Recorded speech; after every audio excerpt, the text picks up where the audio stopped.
Join বন্ধুরা, তোমরা দেখছো তোমাদের পিরিয়ড চ্যানেল হ্যাচ বর্ডার ফোর্স একাডেমি। তোমাদের সামনে যে অফিসিয়াল নোটিফিকেশনের বিজ্ঞপ্তি দিলাম তোমরা অন স্ক্রিন দেখতে পাচ্ছ।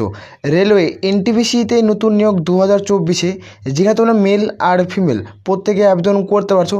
উচ্চ মাধ্যমিক এবং স্নাতক দুটি পোস্টের ভ্যাকান্সি পাবলিশ করলো। এখানে আবেদন যেখানে শুরু হলো, যেখানে শূন্যপদ 11,558টি শূন্যপদ, যেখানে আবেদন চলবে 31/10/2024 অক্টোবর মাসের 13 তারিখের লাস্ট ডেট। এর মধ্যে প্রত্যেকে ফর্ম ফিল আপ করতে হচ্ছে। তোমরা যারা যোগ্য প্রত্যেকে ফর্ম ফিল আপ করবে। আমি অফিসিয়াল নোটিফিকেশন টোটাল আলোচনা করছি। তোমরা যারা এলিজিবল প্রত্যেকে ফর্ম ফিল আপ করবে। আর বারবার করে রিকোয়েস্ট করা হচ্ছে, যারা চ্যানেলে নতুন চ্যানেলটা অবশ্যই সাবস্ক্রাইব করে রাখবে। আসর পথে যেটা এনটিপিসি নিয়োগ করেছে টোটাল শূন্যপদ তোমরা দেখতে পাচ্ছ 11,558টি শূন্যপদে অনলাইন অ্যাপ্লাই শুরু হলো। এখানে তোমরা প্রত্যেকে দেখতে পাচ্ছ government of India ministry of railway, যেখানে রেলওয়ে রিক্রুটমেন্ট বোর্ড, এটা হলো অফিসিয়াল নোটিশের 05/2024 06/2024-এর অফিসিয়াল মেমো নাম্বার। এখানে তোমরা প্রত্যেকে দেখতে পাচ্ছ recruitment of the non technical popular category NTPC graduate বা আন্ডার গ্র্যাজুয়েট পোস্টের ক্ষেত্রে ভ্যাকান্সি জারি করছে। এখানেও ইম্পর্টেন্ট ডেট দেখতে পাচ্ছ, গ্র্যাজুয়েশন পাস্টের ক্ষেত্রে প্রত্যেকে অনলাইনে ফর্মটি ফিল করতে হচ্ছে। এখানে ওপেনিং ডেট যেখানে 14/9/2024 থেকে ফর্ম ফিল আপ স্টার্ট হবে, অর্থাৎ সেপ্টেম্বর মাসের 14 তারিখ থেকে ফর্ম ফিল আপ শুরু হচ্ছে। যেখানে ক্লোজিং ডেট দেখতে পাচ্ছ 13/10/2024 লাস্টে। এর মধ্যে প্রত্যেকে ফর্ম ফিল আপ কমপ্লিট করতে হচ্ছে। এখানে আবেদন শুরু হচ্ছে 9 থেকে, এখানে আবেদন চলবে 10 অবধি আবেদন চলবে। এখানে আমরা দেখব যে তোমরা যারা গ্র্যাজুয়েট পোস্টের ক্ষেত্রে আবেদন করবে, যারা গ্র্যাজুয়েশন পোস্ট, তাদের ক্ষেত্রে ভ্যাকান্সি ওয়াইজ দেখতে পাচ্ছ।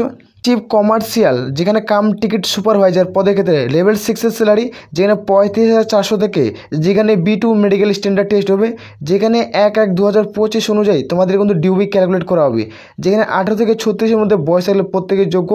যেখানে টোটাল ভ্যাকান্সি দেখতে পাচ্ছ chief commercial cum ticket supervisor পদের ক্ষেত্রে 1,736টি শূন্যপদ। যেখানে স্টেশন মাস্টারের ক্ষেত্রে এখানে দেখতে পাচ্ছ 994টি শূন্যপদ, যারা স্টেশন মাস্টারের পদে আবেদন করবে। এখানে যারা গুড গার্ডস এই পদে আবেদন করবে 3,144টি শূন্যপদ থাকছে। জুনিয়র অ্যাকাউন্ট্যান্ট এবং অ্যাসিস্ট্যান্ট কাম টাইপিস্ট থাকছে 1,560টি শূন্যপদ। এইভাবে তো নিচে স্ক্রল ডাউন করলে তোমরা দেখতে পাচ্ছ যে তোমাদের যেটা সিনিয়র ক্লার্ক কাম টাইপিস্ট তোমাদের 732টি শূন্যপদ। টোটাল তোমাদের 8,113টি শূন্যপদের বিজ্ঞপ্তি জারি করছে। এটা যারা গ্র্যাজুয়েশন পাস করছে তাদের ক্ষেত্রে এই শূন্যপদের বিজ্ঞপ্তি থাকছে। তোমরা প্রত্যেকে আবেদন 18 থেকে 36-এর মধ্যে এজ লিমিট হলে তোমরা প্রত্যেকে এলিজিবল। এবং সরকারিভাবে যারা এসসি অথবা এসটি প্রার্থী রয়েছে তারা 5 বছরের ছাড় পাচ্ছ। আর যারা ওবিসি প্রার্থী তারা সরকারিভাবে বসে তোমরা 3 বছরের ছাড় পাচ্ছ সেন্ট্রাল গভর্নমেন্ট রুলস অনুযায়ী। এখানে একটা অফিসিয়াল ইম্পর্টেন্ট ডেট পাবলিশ হয়েছে, যারা আন্ডার গ্র্যাজুয়েট মানে যারা 12 পাস করছে তাদের ক্ষেত্রে ফর্ম ফিল আপের ডেট তোমরা প্রত্যেকে দেখতে পাচ্ছ। এখানে ওপেনিং ডেট 21/9/2024 অর্থাৎ সেপ্টেম্বর মাসের 21 তারিখ থেকে ফর্ম ফিল আপ শুরু হবে। যেখানে ক্লোজিং ডেট দেখতে পাচ্ছ 20/10/2024 লাস্ট ডেট। এর মধ্যে প্রত্যেকে আবেদন করতে হবে, যেটা এনটিপিসির তরফ থেকে পার হয়েছে। মানে অক্টোবর মাসের তোমাদের প্রত্যেকের লাস্ট ডেট থাকছে। এনটিপিসি থেকে এই নিয়োগের বিজ্ঞপ্তি পাবলিশ করছে। একটা সুন্দর জব ভ্যাকান্সি। এখানে দেখতে পাচ্ছ কমার্শিয়াল কাম টিকিট ক্লার্কের ভ্যাকান্সি থাকছে। লেভেল 3 স্যালারি থাকবে 21,700 থেকে।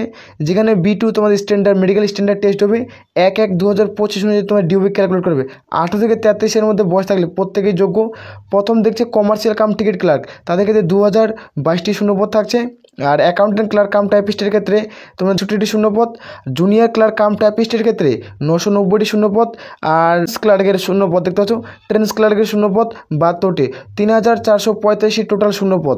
এই যে এগুলো শূন্যপদ প্রত্যেকে ফর্ম ফিল আপ করতে হবে। যেখানে 11,500 টোটাল 58টি শূন্যপদ থাকছে। এই শূন্যপদে প্রত্যেকে ফর্ম ফিল আপ কমপ্লিট করতে হচ্ছে। এখানে মেল আর ফিমেল তোমরা প্রত্যেকে আবেদন করতে পারবে। রাজ্যের 23 জেলা থেকে প্রত্যেকেই এলিজিবল। এখানে প্রত্যেকেই সরকারিভাবে 5 বছরের ছাড় পেয়ে যাবে এসসি এসটি প্রার্থীরা। আর যারা ওবিসি প্রার্থী রয়েছে তারা কিন্তু প্রত্যেকেই 5 বছরের ছাড় পেয়ে যাচ্ছ। যারা যোগ্য হবে প্রত্যেকে আবেদন করবে। এখানে তারপর তোমরা প্রত্যেকে দেখতে পাচ্ছ তোমাদের এক্সাম মডেল অ্যাপ্লিকেশন ফিস। যারা ইউআর জেনারেল প্রার্থী তাদেরকে 500 টাকা দিতে হবে। এসসি এসটি উমেন ক্যান্ডিডেট তাদেরকে 250 টাকা পে করতে হবে। যখন তুমি একটি সিবিটি মাত্র পরীক্ষা দেবে তোমাদের ব্যাঙ্কে ট্রান্সফার দেখতে পাচ্ছ যে টাকাটা তুমি পে করছো। ইউআর জেনারেল প্রার্থীরা তাদের ক্ষেত্রে 250 টাকা তোমাদের ব্যাঙ্ক অ্যাকাউন্টে ট্রান্সফার করা হবে। আর যারা এসসি এসটি প্রার্থী রয়েছে তাদের ক্ষেত্রে 250 টাকা ব্যাঙ্কে ট্রান্সফার করে তোমাদের দেওয়া হবে। তোমরা যারা যোগ্য প্রত্যেকে আবেদন করবে। এখানে প্রত্যেকটি দেখতে পাচ্ছ প্রত্যেক জন ওয়াইজ। এখানে দেখতে পাচ্ছ অফিসিয়াল ওয়েবসাইট। এইগুলো অফিসিয়াল ওয়েবসাইট ওয়েবসাইট থেকে প্রত্যেকে হাউ টু অ্যাপ্লাই ফর্মটি ফিল করতে হচ্ছে। এই যে কলকাতা এটা দেখতে পাচ্ছ, মালদা, এগুলো তোমরা দেখে নেবে যে তোমার যেগুলো সবথেকে কাছে, এই যে শিলিগুড়ি, রাঁচি, এগুলা থেকে তোমরা প্রত্যেকে ফর্ম ফিল আপ করবে। এই অফিসের ওয়েবসাইটগুলো ভিডিও ডিসক্রিপশন বক্সে লিঙ্ক পেয়ে যাবে, সেখান থেকে প্রত্যেকে ফর্ম ফিল আপ করতে পারবে স্টেপ বাই স্টেপ। আসলে প্রত্যেকে হচ্ছে এই অফিসিয়াল নোটিশটি টেলিগ্রাম চ্যানেলে পেয়ে যাচ্ছ, সেখানে যুক্ত হয়ে যাওয়া প্রত্যেকটা নোটিফিকেশন আমি টেলিগ্রাম চ্যানেলে সেন্ড করি। তো আর আমি বারবার করে রিকোয়েস্ট করি যারা চ্যানেল নতুন, চ্যানেলটা অবশ্যই সাবস্ক্রাইব করে রাখো। তাহলে আসলে প্রত্যেক এই ফুল ডিটেলসের ভিডিও স্টেপ তোমাদের ভিডিও ডিসক্রিপশন লিঙ্ক পেয়ে যাবে, সেখানে তোমরা দেখে নিতে পারো। সেখানে আমি সম্পূর্ণ কিছু আলোচনা করছি। আসলে প্রত্যেক বোঝা আছে। তাহলে এ বলে আমরা এখান থেকে ভিডিওটি শেষ করছি। জয় হিন্দ, জয় ভারত।